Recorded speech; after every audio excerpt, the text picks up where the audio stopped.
Like the reason I joined Toastmaster because it's there the girl I like joining Toastmaster. Yeah. And then when I joined Toastmaster, she left Toastmaster and I stayed in Toastmaster for really 9 years. But not many of you know the reason that why I joined in leadership part. So in Toastmaster we have two parts: is the speaking part and the leadership part. And before I was actually competing, I competing, and I remember in 2017, I was 17 or I don't know, remember 2016 or 2017.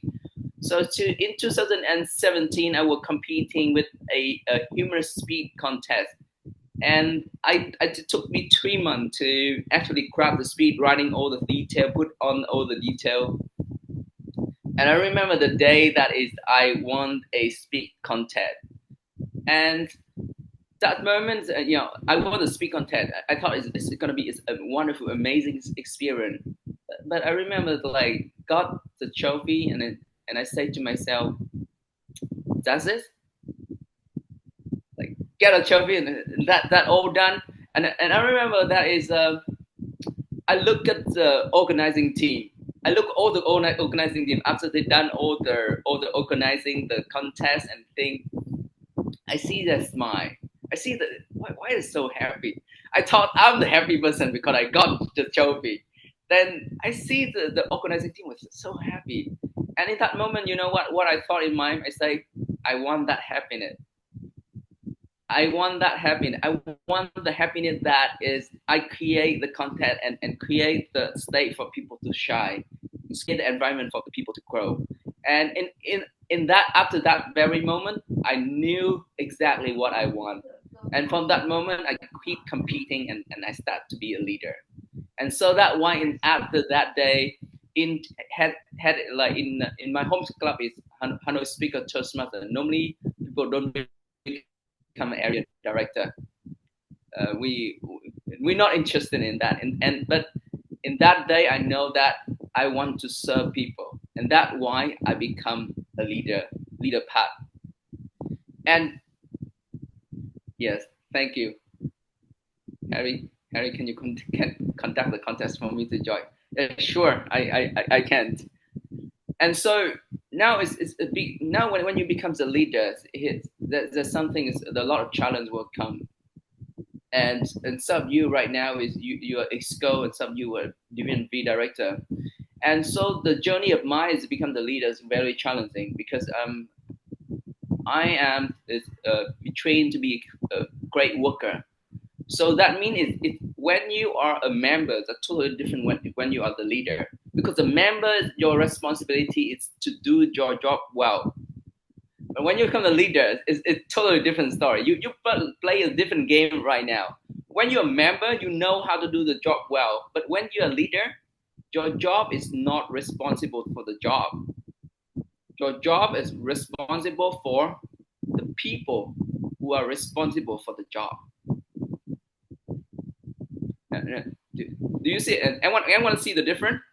You're not responsible for your job to make it done. You're responsible for people who get responsible for the job who making done. And when I become a member, I was so good at making things done. Hey, just get me. I can do it on my own. Can sound familiar for you? I can do it on my own. And I remember that is the when you become the leader, it's totally different. You are not doing things, you are not making things that done, but the people like under you making things that done. If you're area director, you have an Exco team make that done, not you. And so right now is trouble come. How many of you know is how do you get to know the Toastmaster mission? Can you read that Toastmaster mission right now? What is Toastmaster mission? Create a safe environment for people to build up the communication and leadership skill. I remember that roughly. Great. And how many of you actually doing that?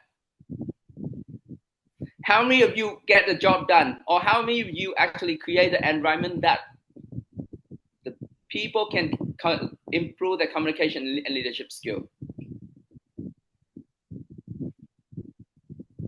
How many of you is hurry to get the job done, and you know that sometimes is the leader is they need to fail, they need to get a challenge. Sometimes you're patient to get not patient to get a job done, but rather than let them have a learning process.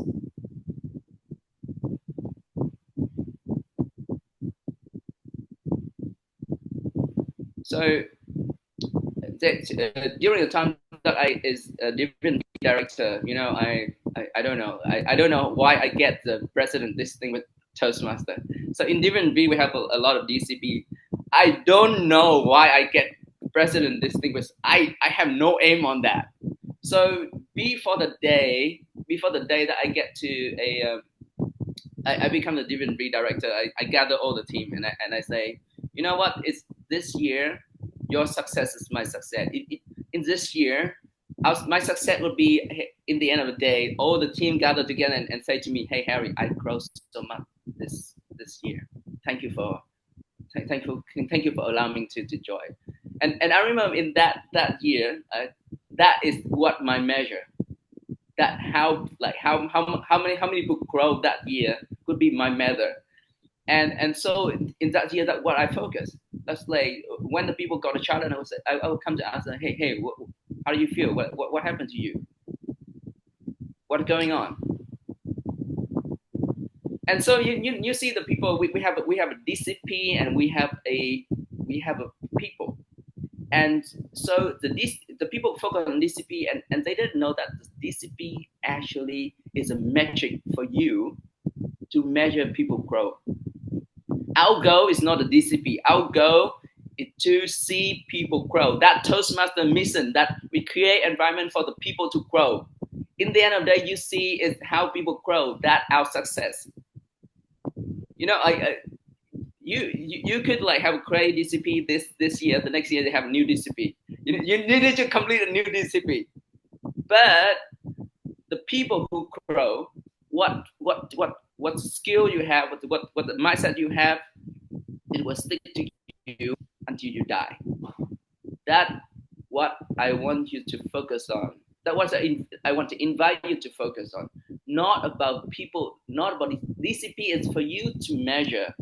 And in the end of the day, you need to see is, hey, after 1 year as my president, after 1 year my VP, do I see the people grow? Do I see that, oh, that person, they develop their body language, or that person, they develop their vocal variety, or that person, they develop the management skill, or that person, they develop their empathy.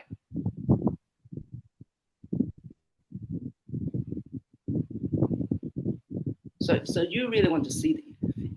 And one thing that I can guarantee that when you see that, you're going to feel so happy. You're going to feel the meaning of the job, not only done the DCP. And I can say one thing, because they grow, so they complete the DCP by themselves. Because they are good, so they complete the DCP. You don't need to push. You don't need to, because they go so, you feel like, hey, I love doing that, because if am I going to do that, I grow. I fulfill. So it's your job as a leader. It's not doing on your own. I remember that this lesson I learned by tears. You know, it's not easy. It's not easy because as a worker, I learned that if I doing my job well, I get recognized. And I was very afraid of, hey, can you help me? Because when they say, hey, can you help me? You know what that means? Okay, can you know like what the word, hey, can you help me? What that mean? What that mean for me? Can you help me? Is that mean that I'm weak? I'm not capable enough? And I remember I learned that lesson when I went to Singapore. I went to Singapore in that day because my desire that I stand for the growth of young leader in Vietnam. That why I went to Singapore for leadership training. And I remember that day, it's a night time and I forget to book the hotel. So I didn't have hotel that day. And there's a lot of Singaporean in around the room. We have Singaporean, we have old people all around the room. I remember like I shared with my team, hey, oh, I forgot to book the room today. I don't know like where I stay tonight. And there are many person, hey Harry, you want help or you want to stay in my house? I have free house, you can stay. And you guess what do I say? Get what you know what do I say? What do I say? You can guess. Yes, I say that I can handle it on my own. So I went to I went back to my hotel. I see all my luggage is outside because it's like our trainings is start at 8 and finish at 12 midnight. So when I went back, I see my luggage outside, and then I found all the hotels around. See no hotel available, and then get what happened in that day. I slept outside at the park, and for additional in the morning, I saw some very white thing on my clothes and on my luggage. You know what that white cloth? Because in Singapore we have so many birds. The bird was like going like fly everywhere, and that white thing is the bird poo. So I sleep outside. And I got the bird poo, and I remember that day. Oh, that is the gift from you not knowing how to ask for help.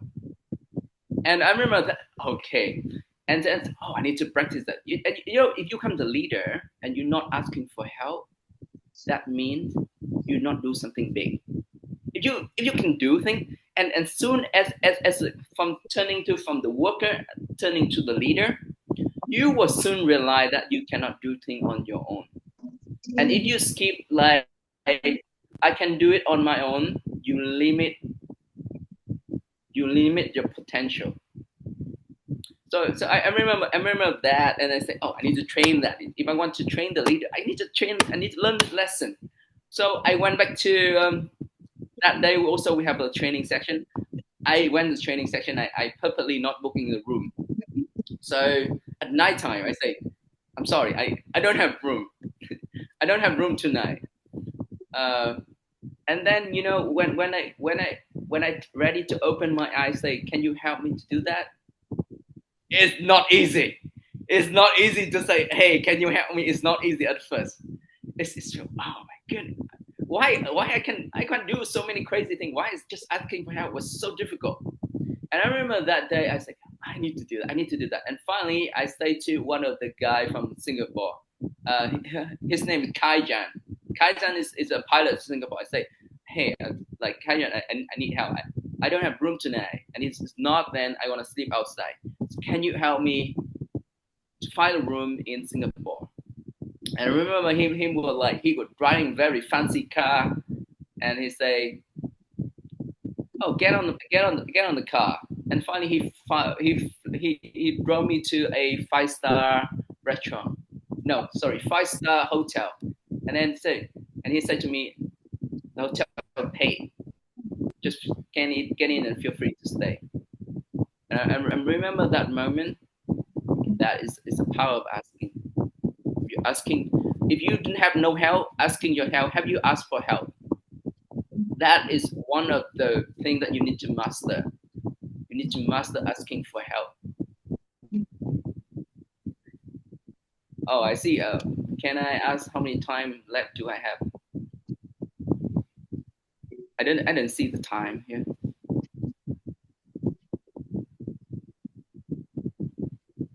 You have 30 seconds left. Okay. Yeah. So that is the thing. Is so this Toastmaster all about in Toastmaster all in the end of the day what I believe, and also human life, what I believe is in the end of the day it's not how much you have, it's who you become. In the end of the day it's not what you have, but who you become. Like when it's the end of the day you spot, hey, who is Harry E, who is Hang E, who's Paisan E. That I want you to aim to. In the end of the day, focus on people grow, and then they gonna get them the discipline. That who you be. So I would encourage you after this year. I want you to come back to me or anyone. Hey, oh my good, I closed so much this year. Thank you, being a part of leader team in Division 3. Thank you so much. Thank you, Toastmaster Harry. I can see that there has been amazing interaction in our chat box.